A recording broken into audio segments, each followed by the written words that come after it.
Welcome to Cooper and Shane in the morning. Yeah, and we have a very special edition. It's the Cooper Light, the roast of Cooper Lyden. Oh boy! Oh boy! Oh man, Cooper looks like he's ped, ped, a pedophile. I look like one? Yeah, and you act like one too.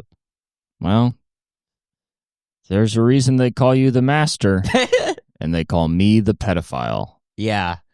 All right.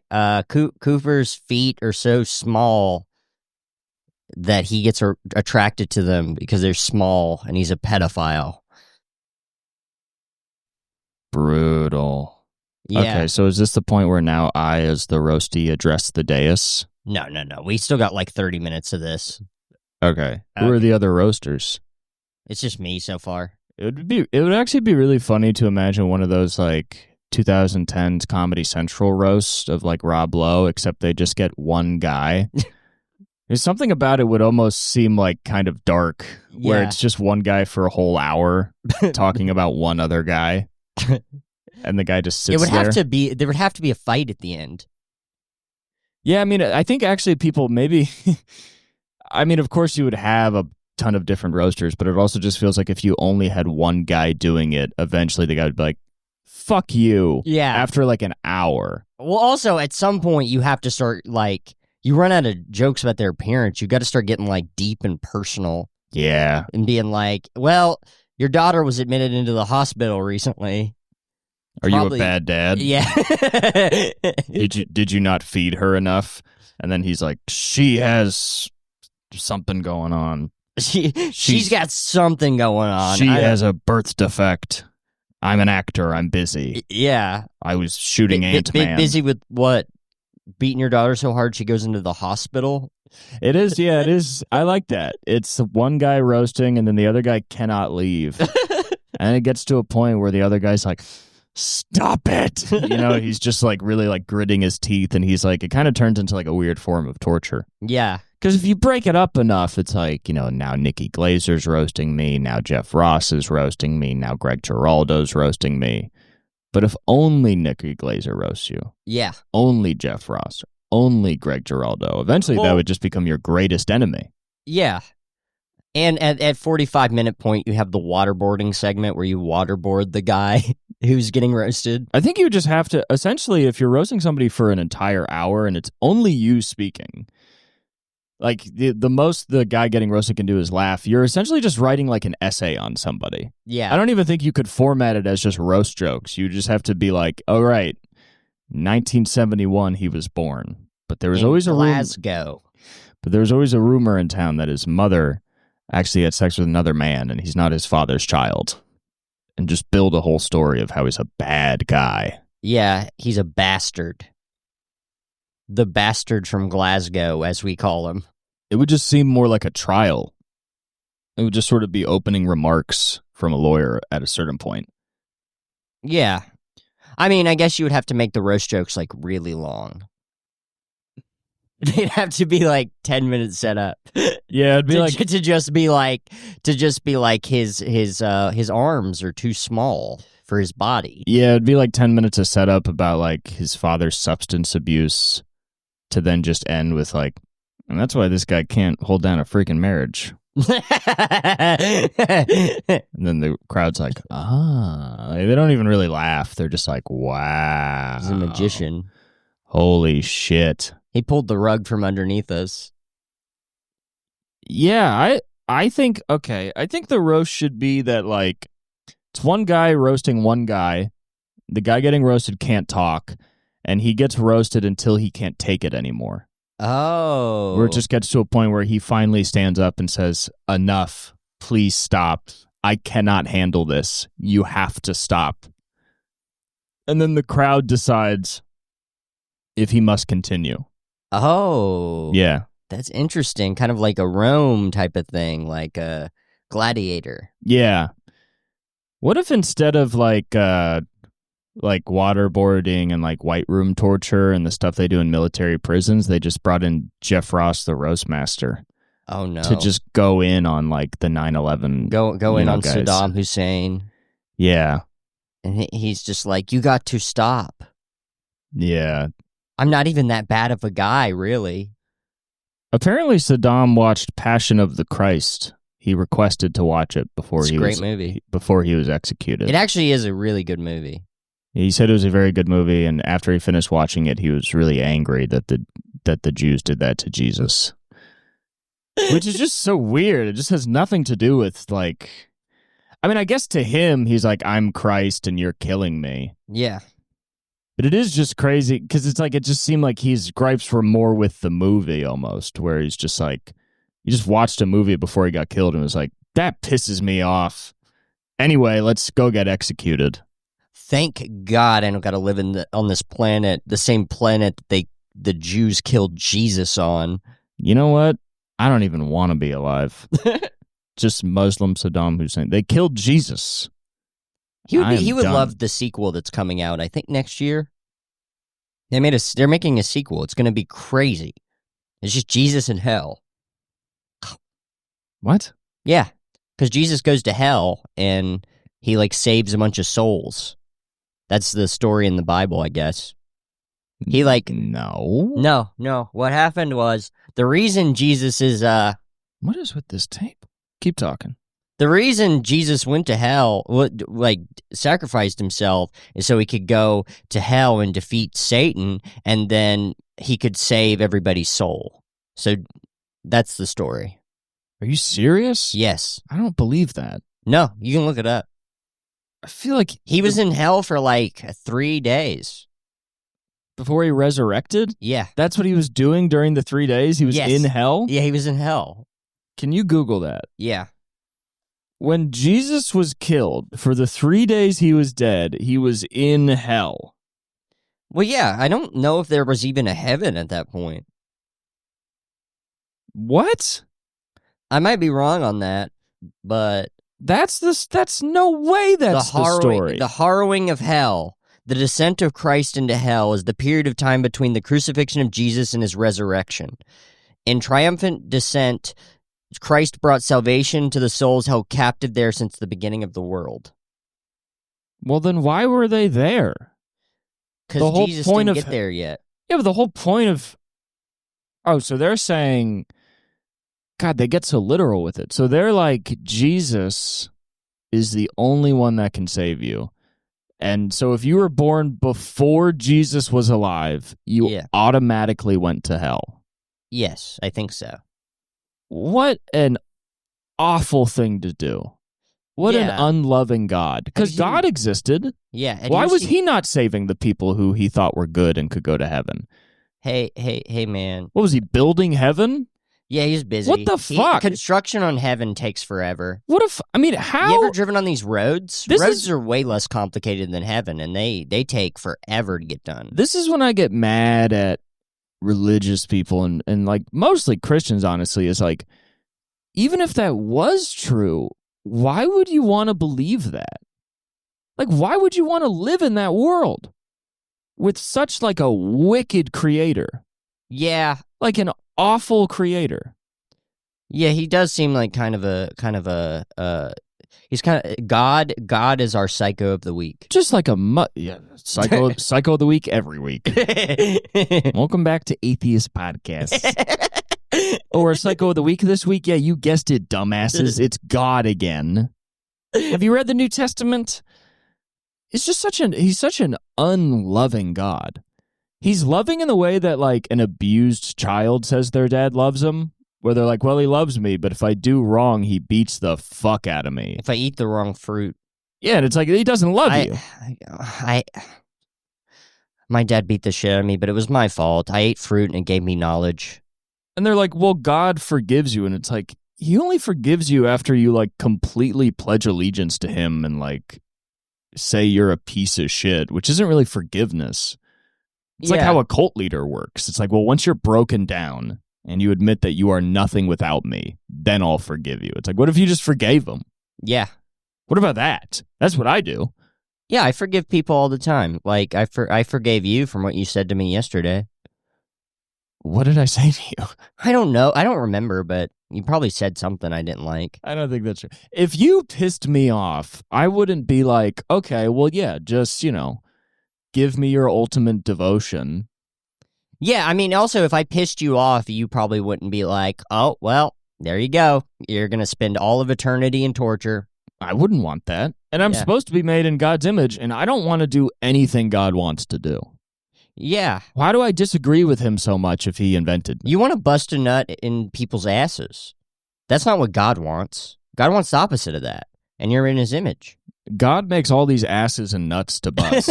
And then you're down here and you're like, oh, I'm going to bust a nut in a guy's ass. And then God's like, oh, no, you'll burn forever. And you're like, well, okay, so you made a trap? And he's like, yeah, it's a test. And it's like, what is the test for what? Yeah. For heaven? For the... And also, you know, being gay must be so fun because so many people are sentencing themselves to eternal agony. I'm going to be super devoted Christian just so I can get to heaven and be gay. You'd be like, I want an angel to put his wings in my ass. Do you think heaven is undergoing social changes the same way like America is?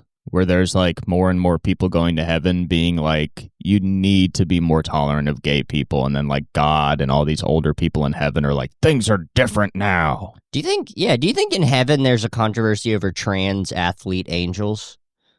Where like they're like these trans athlete, they're beating all the women angels. Yeah, they're like answering more prayers. Yeah. They're like, ooh, a kid's dying, and they like are so much faster at flying. And all these like stupid dainty female angels can't do shit. Yeah, they're like, this is really impressive for a woman angel. It's been eternity and you've saved 2 souls. Mm-hmm. God should like trans people. God should like our podcast. I hope he does. I think God loves us. Yeah, of course. I think God should look at... Do you think he thinks our bits are funny? Yes. I think God is like, I like the long-form bits these guys do. He speaks through us. Yeah. Do you think God looks at trans people and he's like, oh, cool. They're doing God stuff. Usually it's me that decides, like, whose penis gets chopped off, but they're down there making their own decisions. I like it. Yeah. Hey, be twerking. Every time God sees a trans person, he's like, I was wrong again. I thought they wanted to be a guy. But boy, they did not. Egg on my face. Hey, egg on my face. Holy egg on my... Heaven egg on my face. What if God started, like, responding to, you know, like, a larger worldwide trans movement and just started, like, birthing people that have, like, huge tits and big dicks? I think hermaphrodites, they have both. They have all the equipment that you could possibly have. Hermaphrodites, too much of a good thing?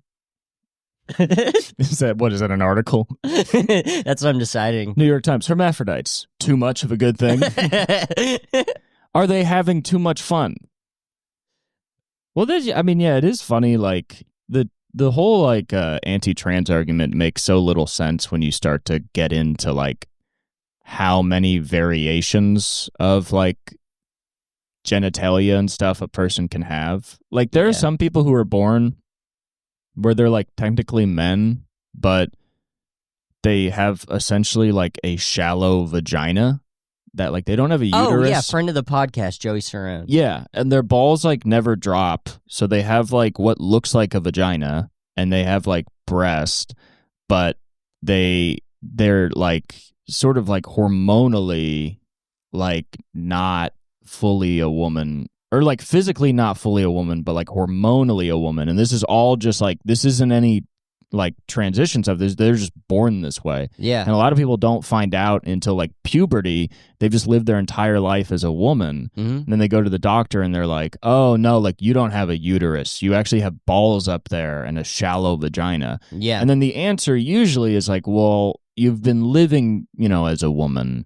and you sort of kind of function like you can put a penis up there if you want, and it'll feel all right. So just we're not going to do anything. You'll just have a shallow pussy, you know. But so, it's like, you know, instead of hitting the back walls, it's like, oh, you're hitting my balls. Yeah. But then people being like, well, a man is somebody with a penis. And it's like, well, technically that person has like a tiny penis inside of their body.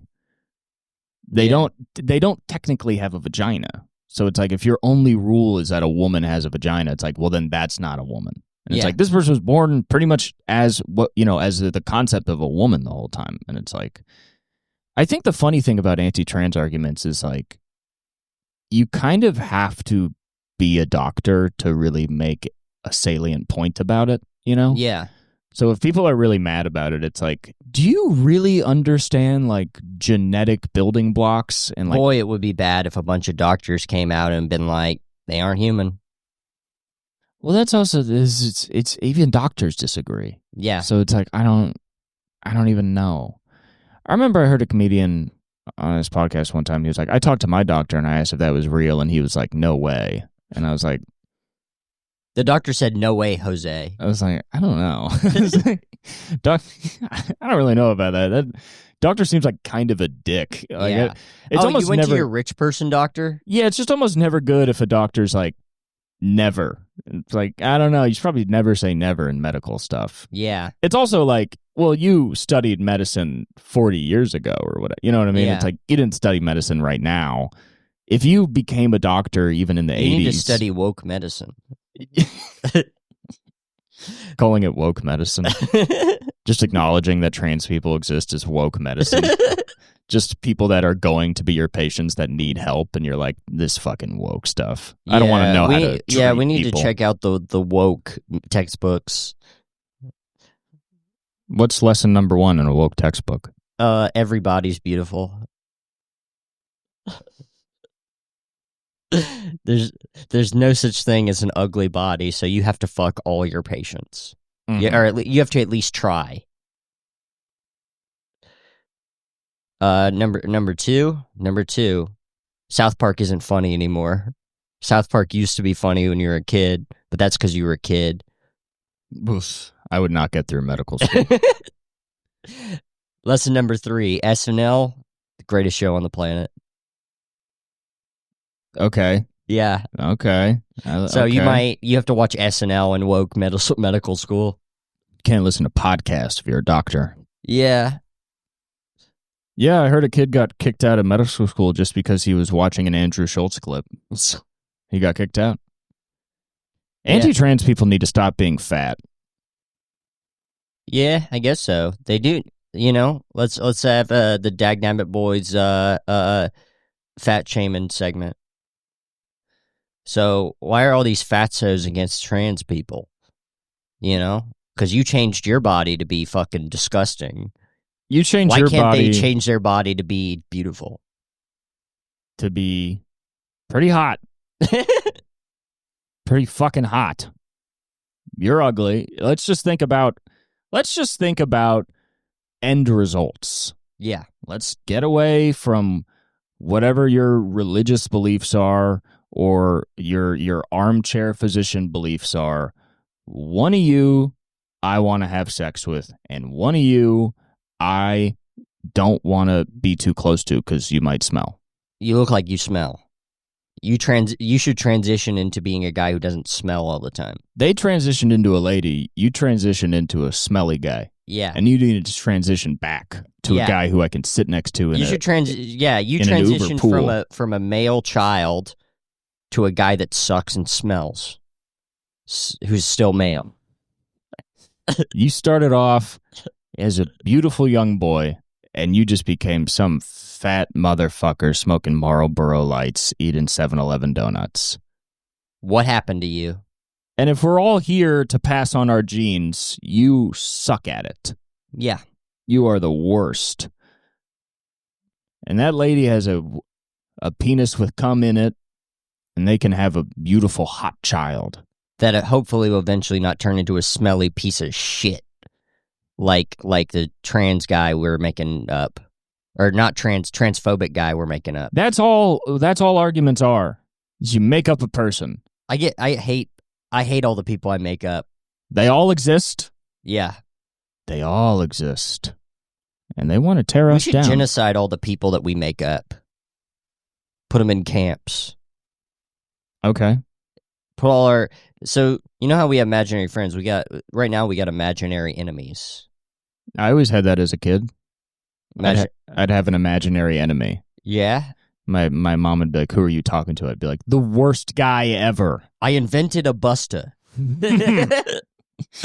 Yeah, I was 4 years old sitting in my living room being like, you ain't got no J's on, you ain't got no rhymes in your head, your flow's whack, your arm's weak, and you got no bitches. Man, I hate my imaginary enemy telling me I ain't shit, but I know when I go platinum, that guy gonna steal my flow. Once I go platinum, Robbie gonna steal my flow. Yep. I'm going to bed as a 4-year-old tucked in with a blankie talking about, shut the fuck up, I'm trying to sleep.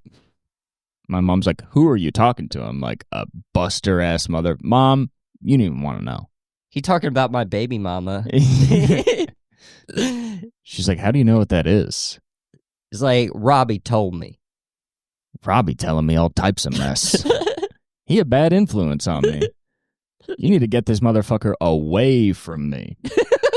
And they're like, he's talking to a psychiatrist. Like, he's homeschooled, so I really don't know how he's learning about all this stuff. He has some imaginary friend that I guess is a buster, and the psychiatrist is like, oh no. It's a sign of sociopathy for a child to have a buster-ass imaginary friend. It's a sign of genius level talent. If you're 4 years old and you got an imaginary buster following you around, set tripping. My imaginary enemy is set tripping. Yeah, I walk into the kitchen, Robbie tripping on my ass, talking about, where are you from? Motherfucker, here. We're in my home. You're asking me where I'm from? You don't even live here. My mom doesn't know you. My dad doesn't know you. I'm the only motherfucker that knows you. I don't even think you're from here. I'm wearing blue. Robbie always wearing red. Walked in my enemies in a fucking Cincinnati Reds hat. Oh shit, a rival gang came up and shot my imaginary friend. Good. There's a drive-by on my imaginary friend. The psychiatrist explaining to your parents, like, it's just a way for your child to help frame social rules. So they've created a buster in their head to use as a sort of a mirror, a negative mirror of what not to do. So Robbie is keeping them from set tripping, stealing rhymes, having no flow. Crossing logos. Robbie's crossing all types of logos. Robbie's crossing crazy-ass logos. He was really wearing the Dodger starter with the Cincinnati Reds cap. Like, who are you? What the fuck is that? Oh, this is the This is in all my years of psychology, this is the worst example of a buster I've ever seen. The psychiatrist is like writing down, like, all right, so from what I found out about Robbie, this motherfucker is whack as hell. His sneakers is dirty. He got dirty sneakers, but he's still set tripping. Talking about how he's 5 Trey. Saying he's 5 Trey. Motherfucker's from Victorville. So he's wearing the Dodger starter, got the Cincinnati Reds cap on, saying he's 5 Trey Avalon, but he's not even from L.A. He's not even He's from the desert. He's from the desert. Like, he's not even from, like, you know, West Side or, like, downtown. Like, he's from Victorville. And we're talking about a South Central Crip set. The psychiatrist knows everything about LA gangs. He's like, the parents are like, what are you talking about? He's like, you don't even realize the amount of tripping ass shit Robbie's on. Like, the false claiming that we're seeing with Robbie is absolutely unprecedented. The busterness is off the charts. The busterness is off the chart. I mean, if this motherfucker existed, he would be killed anywhere in the Los. This guy would be killed every single day. Every day he would be dead. He could not walk down the street without being killed. That's because LA's a war zone right now. This motherfucker got the Dodger starter on, the Cincinnati Reds cap, and an MS-13 logo on his face, saying he's 5 Trey. All right, what about like a politician who's like complaining about his imaginary friends who are homeless on the street of LA? What does that sound like? I don't know what that sounds like, actually. I just woke up. Is that part of his campaign? It's part of his campaign. Even my imaginary friends are homeless. Things have gotten so bad in LA that my imaginary friends have lost their jobs. They're on Skid Row. They're smoking imaginary fentanyl. The mayor that exists in the realm of ideas. I made myself imaginary mayor of LA, and I think if a problem's so bad, it would be funny if a mayor only gave fanciful solutions. Where they're like, what are we going to do about the homeless problem? He's like, put them in the largest hot air balloon ever invented. Fly them to Atlantis. And they're like, what? And he's like, the press conference is over. Goodbye. And then they have to print that. Maybe eventually they just stop asking you. Yes, the Golden Brick Road. I was walking down the Golden Brick Road the other day, and it was covered in homeless. What if instead of fixing homelessness, they just literally lined the streets of LA with gold? So, like, you walk down to downtown and, like, all the same homelessness and closed down businesses are still there, but every street is lined with gold. And you go up to the homeless and you're like, hey, you're depreciating the value of gold. You're ruining gold. Yeah. Quit banging on the gold. The streets are lined with gold. That's actually like this is a very stupid political joke, and I'm sorry for making it. But truly, if the streets are lined with gold, everybody in the city is homeless. That's what would happen. If you did have a city with gold streets, there would be no welfare. Everybody would be very poor. Motherfucker would be stealing the road. Yeah. You can't line the streets with gold. Road would get stolen. Yeah. They stole the streets. Yeah, I'm from the streets. The gold streets. So I was talking to your child. I found out that Robbie he's from Skid Row. He's a homeless buster. No rhymes. No affiliation. And he's claiming almost every gang in LA. The parents are like, the copper wiring in the house has gone missing. It's like, that's Robbie. That's Robbie. What your child has done, your child stole the copper wire, but sort of as Robbie. Robbie has now enveloped part of their spirit and has become one of him. Oh no, is my child going to become a buster? Your child is half buster. We need to get it on mood stabilizers. We're going to be removing the buster from your child's body. He'll have to be into surgery right now. I do like putting a buster on mood stabilizers. A guy that's set tripping so hard they had to put him on mood stabilizers. Yeah. This motherfucker's tripping every goddamn day. He got BPD. It would be funny to just like diagnose mental issues in like a poor area. Where they're like, that motherfucker's always set tripping. And you're like, he has borderline personality disorder. Yeah. I wonder if we could crack down on crime by setting up some sort of shop in the middle of South Central and just diagnosing everybody and then giving them pills. Like a pill farm? Yeah. Okay. Yeah, let's do that. All right, we did it. First business idea. Yeah, so we go to a poor area and we set up a clinic, and we have like Percocets and like hydrocodone and like Oxycontin, and whoever asked, we just give them a lot of it, and then everybody's calm. Yeah. Has that ever been done in a poor area? Has anyone ever just... Well, I'm from Tennessee, so no. No, it's never been done. Right. That's not a thing there. No, that's not a huge problem anywhere, really. Especially not in the Southeast. Somebody wouldn't use like a medical license to set up what is essentially a legal trap house, right? No, I've never even heard of anything like that. Yeah. It's definitely not a thing that's affected me in my life at all. But I bet if you did it, you would make a lot of money, and everybody coming would probably be really happy. Because sometimes those drugs are hard to come by. Yeah, if you give them a lot of it and you tell them, hey, don't take too much, then they won't overdose. Then they won't. They won't do that. So if you give a guy the biggest pill bottle possible full of like 100 perks, yes, he won't either take too many or just begin selling them. Well, you have to explain to him that, he'll die if he takes too many. And, once you explain that to people, they won't. Well, yeah, because somebody with like a hard life and a history of substance abuse wouldn't like disregard. Hey, let me sit you down real quick. Yeah. Do not Okay, let's play it out. So you're the doctor. I'm the doctor. So I'm a guy. I'm born in a poor community. Yes. One of my parents is absent.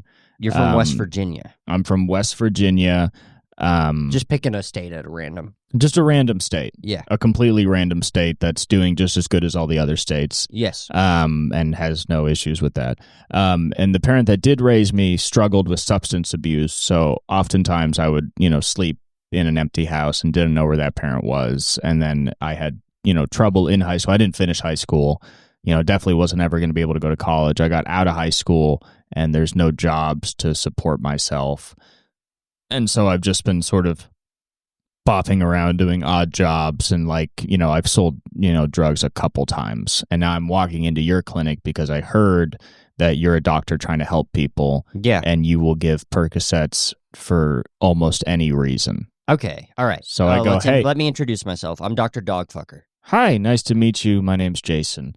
Yeah. Nice to meet you, Jason. So, yeah, the other night I was having some trouble sleeping. So do you want Percocet or not? Yes. All right. Well, I can give you this bottle here. It's basically. I don't even have to go to a pharmacy. You just have it. Well, I need it. I need it here. I need it here right now. Oh, okay. You seem stern. Yeah, I'm known as a no nonsense kind of doctor. I appreciate how much you're trying to help me and how quickly you're trying to help me. Shit. Okay. How many Percocet is this? This is like 300. Okay. And can I just take all of it if I want? No. How many can I take? You take one. Okay. You take 1 or 2 a day. And this will help me sleep? Just take it. When should I take it? Just take it whenever. Just take it whenever? Yeah, just take it whenever. You can take it with food. I take 1 or 2? Just whatever you're feeling. You want party, take 2. Can I take more than 2? No, don't take more than 2. What happens if I take more than 2? Well, you take Do I get high? Yeah, you get really high. Okay, so don't take more than 2, because if I take more than 2, I get really high. Yeah, it feels good. How many to kill me? A lot. Probably, I don't know, 10 to 12. Oh, so I could take 9? Yeah, you could take it and be fine for the most part, but I wouldn't. Oh, so I'll do that. No, don't do that. Why? Because you'll get dependent on it. But then I can just come back here and get more, right? Yeah, no, I'd give it to you. Yeah, you'll always give it to me. Yeah, for sure. If you could tell that I had a really bad physical dependency on this drug, would you stop giving it to me? No, because I need the money. Right. I have a boat. What if I came in, what if I took these 300 pills and then I came back tomorrow with a lot of cash on me? Would you give it to me? And then asked for another 300 pills. Would you cut me in? Can I get more Percocet without doing that? If you had a bunch of cash on you, and I know because you'll be wearing flashy clothes, then I'm driving fancy cars? Yeah, driving fancy cars. I check out all the cars everybody that drives in here. You're driving a hunk of shit. A hunk of piece of shit. But if I came in tomorrow in a Hummer EV with spinners on it, would you? I'd be like, give me a taste. Okay, so if I gave you $400, you would probably give me 2 bottles? Yeah, or more. Oh. Is there a limit to how many bottles a day you'd give me? Well, no, I mean more money. More money. If you give me more money, you give me, the more you might get. Okay. If I'm selling this, should I not also take it? Oh, well. Yeah, you should still take it. Oh, okay. So it'll relax you. Some of these drug deals are really intense. So I can push it and also get fucked up off it and push I'm not supposed to be telling you this, but yes. Well, you're just letting me know the dangers of this drug. This is all stuff I'm not going to do. You have to remember. This is stuff you're not going to do. I'm going to go home and take 1 to 2 a day to deal with my pain, sleep, anxiety issue. And that's perfectly fine. Discussed. And that's exactly what you should be doing. Definitely do not push it on the street. Do not give it to your grandmama. Don't definitely don't cook it. Don't mash it up into a powder, put it on some tin foil, light up the tin foil, use a straw to suck the smoke out, because that'll get you fucked up. Does it do it faster? It does it way faster. Okay. I shouldn't give it to my best friend's little sister, right? If you want to have sex with her, then that's a good way to do it, but I wouldn't. What if I do it to have sex with her and then also start having her have sex with other guys and then give me the money and then I also sell perks? Is that a side effect of this drug? I'm legally not allowed to tell you to not start a small business. I'm allowed to tell you that you're allowed to have a small business, yes. Is that one of the side effects, though, is small businesses? Some would say, possibly. Yeah. So, like, too much of this drug can accidentally start you could start a business by accident. A short-term, yet very profitable business. Oh, you would have so much money. For how long? Oh, for as long as until you go to prison or die. Oh, okay. How long would that be? Like a year and a half? No, probably like a decade. Oh. Yeah. Okay. Well, seeing how bad the community's doing. I mean, it would be a great idea considering how bad the community's doing. It just seems like I might be dead in a decade anyway. Well, yeah, most likely you will be, yes. Oh. Life expectancy is really low here. So I could just spend the decade getting high and making money and you could live large, having sex with my friend's little sister, who is above 18. Yes, she's 21. He's 25, she's 21. Yeah. And I've known her since I was 7. Yeah. But now that I have these perks, our relationship's changed. Yeah, women are really going to want to start hanging out. Well, I didn't tell you, she's also in a similar economic situation. Oh, yeah, no, this is perfect. I actually, you shouldn't do that. But yeah, one thing you should know, a side effect of this drug, of having a lot of this drug, is women will want to hang out with you a lot. There's going to be a lot of women around. I haven't had a lot of female attention because I'm like... Well, you are going to start getting some. Yeah, because I'm not that attractive of a guy, and I've never had a lot of money, so I've never had like a lot of physical or monetary value to women. But now you're saying... But now that because you have you will have a lot of women attention, I want to warn you about that. But you're saying that's I shouldn't do that. You shouldn't. It's bad. Okay. So... Do not tell anybody you have the pills. Okay. Even all the women that are going to want to be around you all the time. So I'm a poor guy in a poor area. I'm ugly. I don't have many job options. I've had a bad upbringing. I had a bad womb health. I'm not doing that well. But what I should do is just take one of these Percocets a day, not sell it, not like really do enough to get fucked up and just keep living my life and looking for work. Instead of like taking a bunch. That's the idea. That's what you should be doing, yes. Okay, so I shouldn't like take a bunch, sell a lot of it, give some to women so I can have more money and more sex and more like material items that I've never had my entire life. Oh yeah, you've definitely never probably even had a flat screen television, even though they're like $150. Now, I like to listen to music that talks about having those things. Oh yeah, I listen to the same stuff. So who do you like? I'd listen to a lot of like 3-6 Mafia. Oh, I love them. Yeah. I love them. Right. So it kind of sounds like a lot of the stuff you're describing can be adverse side effects. It's easily attainable. Oh. If you do that, but don't. Because a lot of the stuff you're describing as side effects of this drug are just stuff they talk about in their songs. Hey, I'm just going to tell you here, you're going to go down a wrong... If you abuse this drug, you're going to go down a wrong path. You're going to get money. You're going to get bitches. You're going to get material goods. You're going to get you're going to feel good all the time. So what you're saying is with the lack of resources that I have, I should try and think long term about building a life with nothing. Go work at somehow you're going to have to go work in the coal mine. Okay. So go do that. That's a good way to make money. Which will also give me like a sarcoma or something in like a decade. Yeah.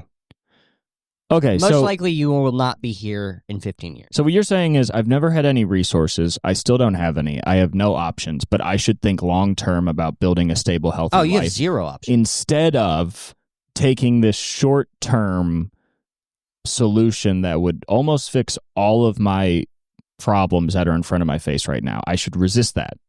Yeah, no. Okay, but what about... I think it'll be easy. I have a lot of patients that, they don't do that sort of stuff. Okay, every single person around me is doing it. That's not my bad. I have no friends. That's not my fault. I have no friends with like a stable career or like a college degree or like a stable family. People want to blame me for this. I lay down. Wait, why? I lay down what? Wait, really? I lay down the law here. I tell you. Why are people blaming a doctor? I know. I fucking You help people. I help people. I give them Percocet. I mean, you probably like bandaged a guy's arm before I came. I'm sure like I'm the first. I mostly do this. Oh, this is mostly what I do. You don't ever like nobody ever comes in. They're like, I have a cough. I'm kind of sick. I send him a couple towns over. Oh. So like if I came into your clinic and I was like, hey, I kind of have a cough, what would you say? I would say go east. And I'd be like, but you're the only doctor in town. I would say drive maybe 50 miles east, and there's a guy over there. He can help you out. Yeah, it's just kind of funny because it's like I've kind of been having trouble sleeping, so I came in here. So like I came to the only doctor in town because I couldn't sleep, and then you gave me Percocet. And then I was hungry, but there's no market. There's only a Family Dollar. Yeah. And they don't have any perishables. They just only have like canned foods with a lot of preservatives and like microwave stuff. So lately I've just been like doing Percocets and like eating processed foods that make me feel really bad. Yeah, I mean, isn't it kind of weird that that's like the only thing I have in my entire town? I don't think it's weird. I mean, there's a lot of towns like this. There's a lot of guys like me. Oh, are there like thousands of towns across the country that are like this? Yeah, this isn't the only one. There's a lot of them. And from what I'm hearing from like the politicians and certain pundits on TV is that this is my fault. Yeah, it's your fault. Because I have no drive. Well, if you were born somewhere else, into a better family, right? Here's what people don't understand. Should I have done that? Yeah. Here's what people don't understand. How you're born is who you'll be till the day you die. So if you don't have something that the world wants, right, then maybe you should tonight take the whole bottle. But you're only something that the world wants kind of by virtue of just being given it since birth. Exactly. So you're sort of born as a wanted thing or an unwanted thing. Exactly. Yes, and then exactly. Kind of from that flows things getting even worse. Yes. Because I've just noticed this funny thing, because the thing I mentioned about like the Family Dollar and stuff is I've like been nutrient deficient my whole life, which is also like reduce like my brain growth and my cognitive ability. And also because I've lived a dangerous life, I don't really have like much cognitive thinking skills in my frontal cortex. I mostly like act off like fear and anxiety responses in my amygdala. So I'm really impulsive. Oh, you're going to want oxys, actually. I'm really like angry and impulsive. You're going to want oxys. Can I keep the perks though? Yeah, you can keep the perks. You're going to want oxys. So I have oxys and perks. How many of these should I take a day? I would only take one. How many can I take until I die? Don't take more than 5. So I can take 9 perks and 4 oxys. That's only if you want to feel good. Sometimes I like to drink beer. What if I drank beer? I wouldn't. Why? What would happen? Well, it could affect your liver really badly. But like in the moment, how would I feel? You would feel awesome. Oh, I feel really bad every day. Oh, well, don't feel awesome. I have this sort of... Don't feel great. I have this sort of looming depression that's like a result of like my circumstance, but also the way my circumstance has affected my brain. So like even if I change the circumstance, I would still have like a brain that's hard to function in a better circumstance. So it sounds like if I took 9 perks and 4 oxys and drank a little beer and then got female attention and then sold the perks and oxys to get more money and get a flat screen TV, I could feel better, have sex, and have a flat screen TV. But I shouldn't. Don't. I should go to college? Don't. You should, you should drive over. How do I go to college? DC. This is going to be hard for you. Yeah, because I have no money. Well, you have no money. And I didn't finish high school. You have no education. There's also not even a continuation school in town. There's only like just jobs. Yeah. But there's really no jobs either. Don't think about college. That's more what the good people do. It's not for... If I went to college, would they treat me like everybody else? No, they would treat you worse. Oh. They would actually think that... Even though I'm in the same college? Yeah, they would think that you didn't earn it for some reason. They would think even though it was the hardest, I had to work the hardest to get there? Oh, no. They would think that they actually deserve all of the good stuff that happens in their life. And they would actually have a lot of good stuff happen in their life, and you would have nothing good. They wouldn't say it's like a handout if I got it, right? No, they would absolutely say that. They would. They would say that so hard, it's crazy. Oh, they would be friendly to your face, but you get a couple beers in them, they talk about it, they'd call you like all sorts of fucked up shit. And they wouldn't really respect you ever. And it's just kind of part of the white supremacist project that the America is. Would they assume that I'm like backwards on social issues, even though it's just not something that's come up in my town because most people are worried more about survival? They would think that you're incredibly right wing and very backwards, despite the fact that at their core they're white supremacist pig dogs for corporations. Yeah, but like if you ask me about the they want to get a job at Google. Oh. And you, even if you were very college educated, would still find it very difficult to find a job in a major city. Why?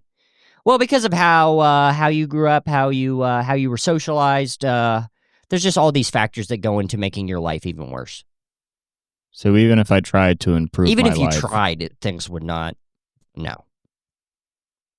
But like, it's just not going to happen. But what about those stories where like one guy does it? Those stories are kind of made up by white people in order to feel better about themselves. Oh, so it doesn't apply to every single one of us? No, it barely applies to the people it does. Oh, so that kind of makes sense why most of us don't actually fit that bill. Yeah, no. Usually when that happens, it's usually it's a combination. It's mostly luck. It really has nothing to do with your talent or anything like that. That's not like a failure of government and like unfettered capitalism and just greed, right? No. Okay, good. Because you were born this way because you deserve it. Oh, so everything's fair. Yeah, no, everything's fair. So we live in a... Oh, okay, I get it. Yeah, no. It makes I get sense. it. No, I get it. Yeah. So like we all start with the same starting place. Like it's all fair. It's all fair. So yes. like the kid that was like born into like a rich Manhattan family whose father like has donated enough money to build a building at a college, and me, we're like the same guy. I mean, if you guys, scored the same, which he would score, I mean, let's be honest, he'd score way harder on testing stuff. Why? Because he has tutors? Smarter. He's just smarter. Because he has tutors and I don't even have parents? Yeah, no. It's nothing to do with tutors. It's just those guys are better in every single way. I should have had Most parents. likely also physically. I mean, 100% they're physically better. You come from a poor town. You're probably incredibly malnourished. You look like shit. Yeah. Okay. Even the best looking guys here look like shit. Right. Yeah, because of poverty and all that. Yeah. And if you're ugly, then you're bad. People aren't going to treat me worse because of that, right? Oh, you keep asking me all these silly fucking Yeah, it questions. just kind of sounds like these pills are kind of the only thing I have to live for. Oh, yeah, but just don't take too Wait a minute. Just don't take too many of them. Starting to feel like these pills are the only thing good in my life, actually, even if they kill me. Yeah, because everything else is killing me. So something killing me doesn't really even matter. Hey, I'm going to be real with you. Yeah, be real, please. Yeah, I'm going to be real. I have guys like you come in all the fucking time. And I tell them, every single person that comes in here like me? Every single one. Oh, my gosh. Even the women. Oh, gosh. I give them lots and lots of pills. I expect them to take them responsibly. As a doctor, I have to take everybody by their word. Why don't we want to work? Because you're lazy. Why don't we just get jobs? Because you're lazy. Right. Yeah. Because I looked in my town for jobs and there were none. Well, there's a couple jobs. But apparently I just don't want to work. Yeah, there's a couple jobs you can go, there's a job where you can sell your plasma. You can sell plasma. I could sell parts of my body? Yes, you could sell your fingers and stuff. Okay. You just kind of have to look at your life less as a life and more of a like the guys who have good lives are kind of sucking the blood out of your body. You know what I mean? Like they're kind of parasites on you guys. Yeah, like I'll sell my plasma to somebody, like to a corporation that will then give it to a person with enough money to actually afford healthcare. Yes, exactly. That is what's going to happen. So basically, they're using and abusing your bodies in order to just kind of keep going and keep have their lives keep being better. Oh wow. Yeah, really, none of. I mean, all of this is fair. It doesn't feel good. Hey, fair is fair. Yeah, fair is fair. I've always said fair is fair. Yeah, So even though I'm not like in like chattel slavery, I'm still left with such a severe lack of options that my body will still be sort of just drained of its life for profit. Yeah, no. You're living within this is invisible slavery essentially. But it's the other people they don't have to think about it because they don't have to see you.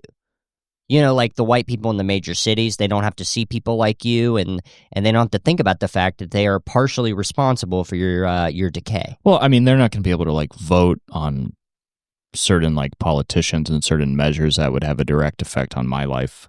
Oh, they will, yeah. So no, it's not like certain policies would affect me the most. You know, here's an interesting nobody thing. else. Here's an interesting thing about this. Yeah, please. So there's have you heard of Republicans and Democrats?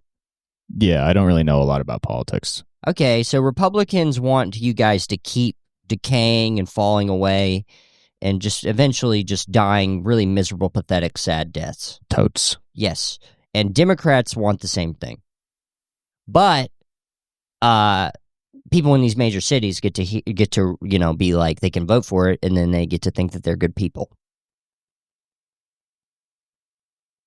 Hillary Clinton would have been the first female president.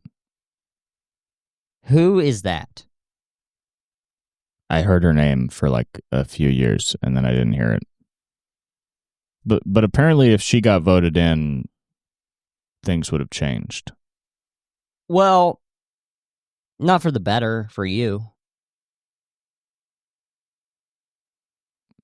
But isn't that something I'm supposed to care about in the midst of like practically a war against my own humanity? Man, I just give you perks. You're right. I just give you perks. You keep asking me this question. I know, I'm a dumbass. That's why you're here. That's why you were born here. That's why eventually your lineage will die out.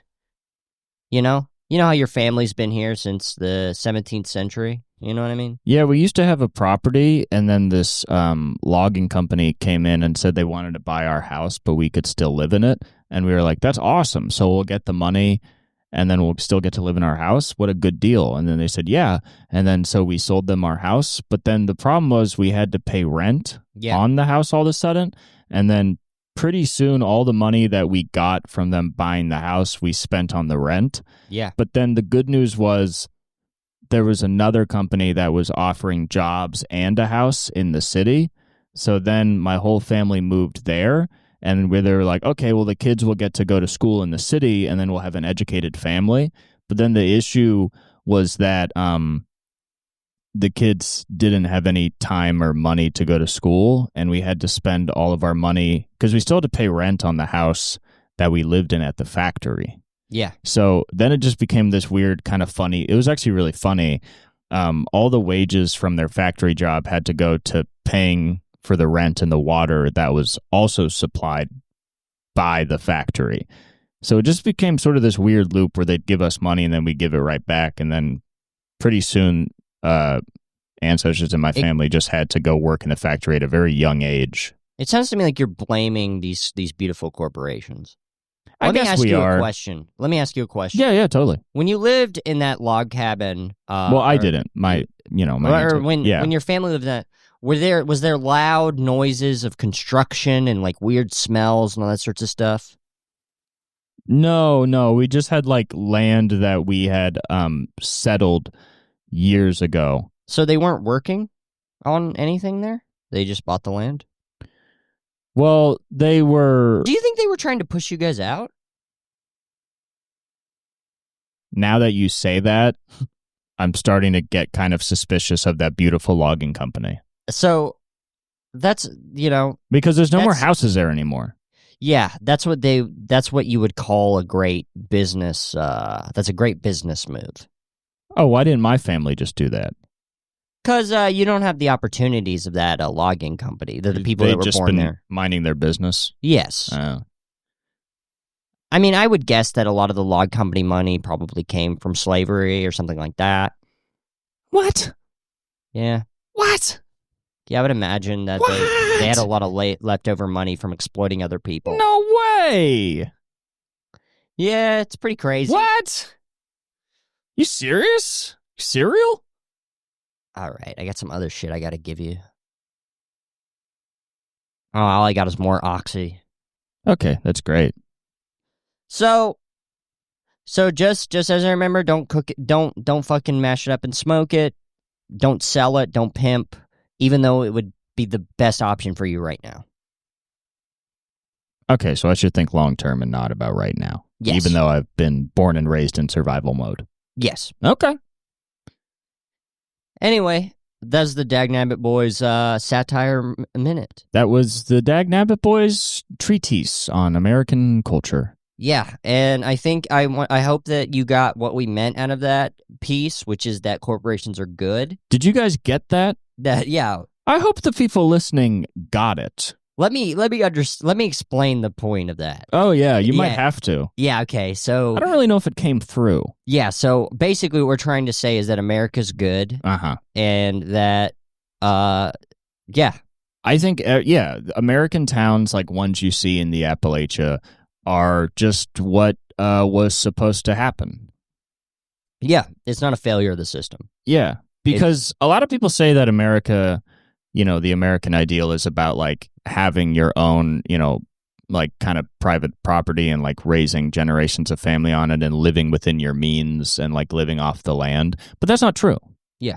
It's about helping corporations because a lot of people think who are people themselves. Who are people. Yes, and you have family, you raise a family, those are people. And that's selfish. And also logging companies, those are people too. Because if you think about it, you have all these people living in the hills, and they were only supporting their one family. But if all those people left their homes, went to the city to live in shacks and worked at a factory, they could all support a corporation. And what owns a corporation? A board, like a committee. Yes. And a committee is like 20 guys who all have their own family. So that's like 20 families. Yeah, so yeah. As opposed to your one family. Yeah, if you lose your fingers, that's just your fingers. Well, and that's also the thing is people don't realize if you lose your fingers, it's like the corporation can't pay for you to go to the hospital because everybody's losing their fingers. Yes. So you just have to accept that you fucked up and you can't work there anymore. Yeah, well, and you can go work somewhere else. It's not like they don't spend money on they spend money on duct tape and ice and stuff. So if you need to put it in some ice and then duct tape it back, then they have that. Yeah. Because they have that money. Everything we're saying is pretty simple and agreeable. Yeah, I don't think anyone listening to this podcast could possibly not get our point here. It's not like anybody listening would say that somehow what we're talking about is explaining like the death of communities across the nation. Yeah. This definitely isn't going to blow back up in our faces in a couple decades. This definitely isn't going to lead to the death of the human at all. The death of the human. Yes. It's a good name for the episode. Oh, okay. But I think we're doing Westerns this month? No, I think that was last month. Oh, it's May. It's May. Yeah, we could put out this episode tomorrow and call it The Death of the Human or something. The death of the human. Interesting. Well, I saw a video. This is unrelated. I just saw a funny video of Putin was doing an interview with two journalists, and he just brought in his dog to intimidate them before the interview. Like, before the interview started, he just brought in his dog into, like, the Russian Oval Office, and the dog is just like, ah, ah, ah. He's just, like, barking like crazy. And it's just, like, a very Russian-looking dog. They're just better at being, like, evil guys. Oh, yeah. Like, Russians are better at, like, kind of being pieces of shit. Because, like, everybody leading a country right now is not a great guy. Yeah. But, like, Putin just, like, about to do an interview with two Japanese journalists and then just bringing in the hugest dog to just, like, intimidate them in, like, a vaguely racist way. Yeah. Just like, I'll just bring in a huge dog. It'll scare these Japanese guys. Yeah, he's just like, this is too big for you to eat. This is too big for y'all. Try and interview me now. I love that. I'm going to start doing that. He was probably like, I'm going to tell them I'm going to bring a dog, so they're going to bring a knife and a fork. And then it'll be a too big dog. And people are like, Putin, that is so not cool. They don't need dogs. Putin, that's racist. Putin. Putin, stop. Putin, stop it. Stop it, Putin. That, man, having a dog named Putin is actually... Putin's a really cute name, actually, if it's for a dog. Yeah. Putin. Hey, Putin. Stop invading Ukraine. It is funny to imagine a poor West Virginia family whose last name is Putin. My daddy, Jacob Putin, moved here. Putins have been living in these hills for hundreds of years. We settled this land a long time ago. The appellation is also funny because it's like, it's like so like economically just, but it's also like haunted. It's also like there's nothing good about it. No, everything about it is just like it's like you have no money, and then you also just hear like screeches from the woods every night. I remember I used to go once a year. I would go to the Appalachians to visit my cousin. It was one of the more fucked up parts of the Appalachia, at least in Tennessee, the Tennessee side. East Tennessee, Crossville, baby. What would you guys do? I don't remember. I remember we bought a knife one time, just in the middle of the street. I remember off a guy? Yeah. I was probably 12. Or maybe I was 11. I was 11. I was like 11 or 10. Sounds like a good day for a 10-year-old. Yeah, we snuck out at like midnight or 1 a.m. or something, and he was like, yeah, I know this guy. He's going to sell us a knife. Don't say anything to him. This could go bad if you do. I was like, all right. And then we just bought this knife in the middle of the street. How old was he? Like a teenager? He was probably a little older than us. It's a good little business, selling knives to 10-year-olds. Yeah. As a 14-year-old? Yeah. Got this knife, gonna sell it to some 10-year-olds tonight.